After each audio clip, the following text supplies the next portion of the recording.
Update, I stepped into the room. I shouldn't have. Hey again. First off, thanks to everyone who read the last post. I didn't really expect anyone to see it. I mostly just needed to write it out. But it helped. Even the people saying it's just stress or sleepwalking, you're probably right. That's what I kept telling myself. Until last night. It was around 2:30 a.m. I hadn't been able to sleep, kept staring at the hallway like always. Except this time, something was different. It was too quiet. Not the peaceful kind.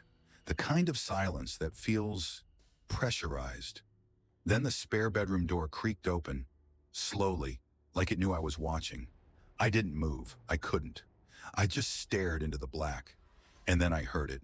Click. Like a tongue against the roof of a mouth. I grabbed my phone and turned on the flashlight. My heart was hammering, but I was done with this. Done being afraid in my own house.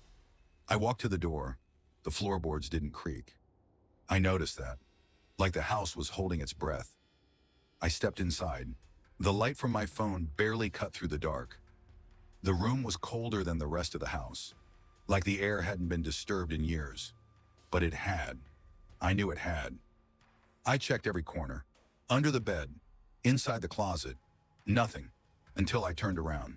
There was writing on the inside of the door, scratched into the wood. Dozens of tiny letters stacked on top of each other, like someone had spent years etching them with a nail or a knife.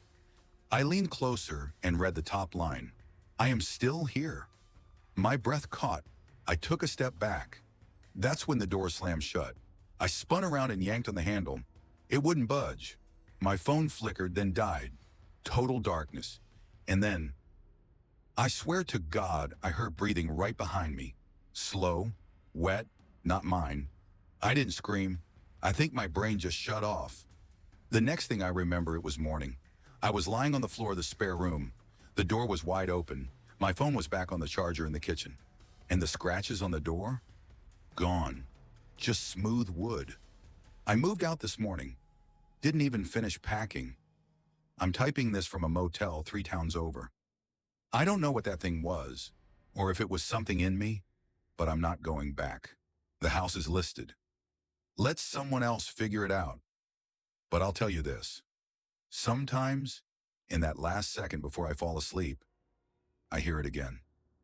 That click, like it followed me.